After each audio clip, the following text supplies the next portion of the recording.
and Steve Elson, choice that. Steve, of course, of the Counterfeit Stones, touring the country right now, and if you do get a chance, check them out. It's a very enjoyable evening out, and like I was saying to Steve earlier on, when I went out in the interval, I could hear everybody chatting. They were thoroughly enjoying themselves, and it isn't a rip-off, it's a fair price. And like we were discussing, to see the actual Rolling Stones today is just phenomenal, the money. And, you know, things going on eBay is just unbelievable. But you will have a great night. If you don't know about the Rolling Stones, you will learn, because Steve and the band will take you through the years. Plus, you'll see on screen all the wonderful... it's like a comedy. I wouldn't say... No, it is. I mean, it is... Carry on. It's a carry on. Yeah, carry on with the Stones. Exactly right. Yeah. It's a pantomime almost. Yeah. No. Well, what's one of the strangest things that have happened to you of recent years? Well, I think one of the strangest sort of what can I say, moments that I had in terms of a couple of years ago when I was thinking, I've been doing this now, and we were talking about 15 years, 2 years ago, and we got asked to do the music for a Channel 4 documentary on Brian Jones. And it's very complex why some films that are made about the Stones, some documentaries, sometimes they can use the records, sometimes they can't. And in this particular documentary, we were asked to record 8 tracks of the Stones, and they were early ones because it was about Brian Jones. So one of the tracks they asked us to do was Not Fade Away. So we did our version of Not Fade Away. Because you do the maracas. Doing the maracas and a harmonica and everything. Yeah. So we one of the tracks we did was Not Fade Away, and of course when it came to showing this particular documentary, I thought, well, I've got to see it for lots of reasons, but especially as we're doing some of the songs. Now, in parts of the documentary, they were using these Stones original records, and then they showed a clip of the Stones playing Not Fade Away live at this famous NME Paul concert that we were talking about, a couple of hours ago now. What they made it all up and put the posters in, did they, like they used to? Oh yeah, I mean it was this was the original footage from '64 of the Stones playing live. Jimmy Savile introduced them. Okay. 20,000 people at the NME Pole concert, and the Stones were doing Not Fade Away, but they were using the Stones footage, but our soundtrack. So I thought, this is really bizarre, because I'm looking at Mick miming to me. You see, and I thought, now that is a strange turn of events. I don't know why copyright reasons meant that they couldn't use the Stones version, but there we are. They've synced this footage from 40 years ago. Your voice on Mick Jagger's lips coming out of his mouth. And I thought, there again, well, I remembered watching that concert 40 years ago, and if somebody had said to me 40 years ago, in 40 years' time, you're going to watch that on TV, but it'll be you singing it. So that's an interesting one. So how does that work then? The PRS do not allow you... It's not the PRS. Or them. It's something very... It gets very complex. So I've come up against this kind of problem because when you're using music in films, it's something you have to negotiate. You can't just do it automatically. And sometimes you get permission and sometimes you don't. And it's not the writers that give you permission, it's the publishers. And the Stones music it has got various publishers, and sometimes they're happy to give you the permission, sometimes they're not.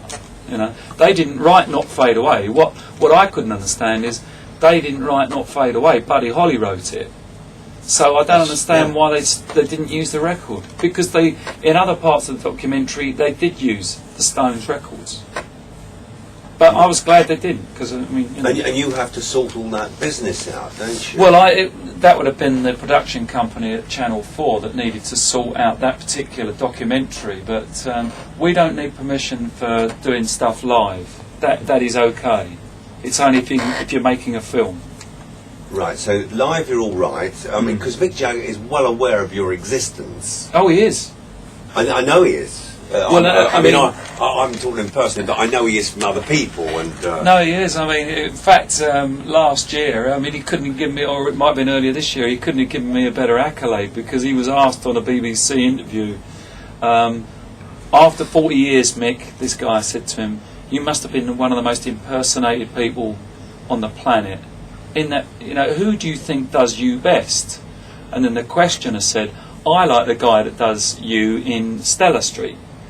So Mick said, oh yeah, he's all right. He said, what's the name of the most famous Stones band in England? The guy went, what, you mean the Counterfeit Stones? He went, yeah, them. He said, he does me pretty good, doesn't he? Yeah, you do. Well, I mean, but that was a fantastic accolade. I mean, not only... He said the most famous Stones band in England. But I thought that would have been the Rolling Stones. No, you do Mick very well, and I can see him now as I'm speaking to you. Have you got a 3/4 length coat? Because that's one of his latest, No, because I don't do what he's doing now. You see. Oh, cool. Fair enough. No, I just thought I'd chuck that in there because we touched on the fashion scene. So yeah. You only go up to Start Me Up. Yeah, which. Most of the shows finished with me in this American footballer's shirt and these really tight pants. That's right. And the tight pants are always a winner with the ladies. Well, I was going to say with the groupies, but these days, they're more like droopies. Is it quite knackering, strutting about stage? Because what is the show? It's over 2 hours. Yeah.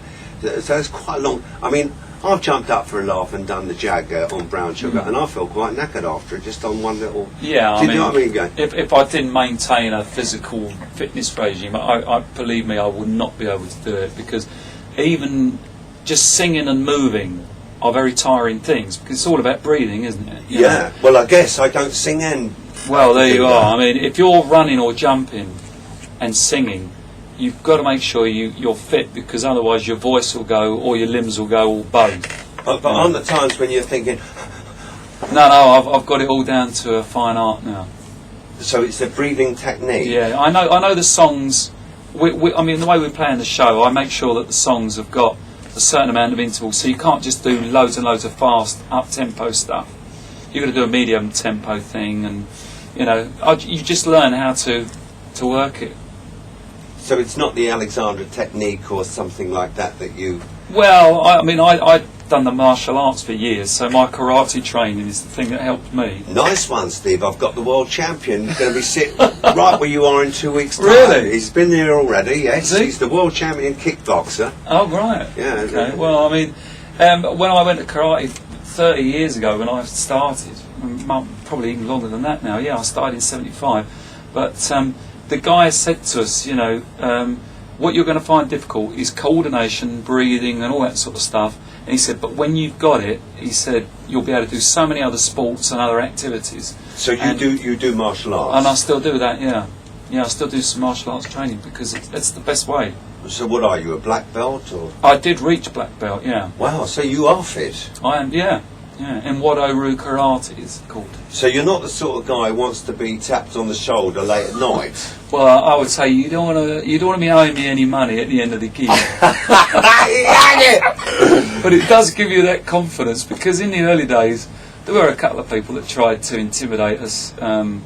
Especially, dodgy club owners are always the worst. Theatres, they're very legit. Yeah. Corporate work, no problem. Exactly. But some of the clubs, and I had a guy say to me, well, we didn't do as well as we thought tonight, and I said, well, that's not my problem, is it? And he not said, really, no. He said, well, it is your problem, because I haven't got enough money in the drawer. So, anyway, we had a bit of a front off, and he found the money eventually.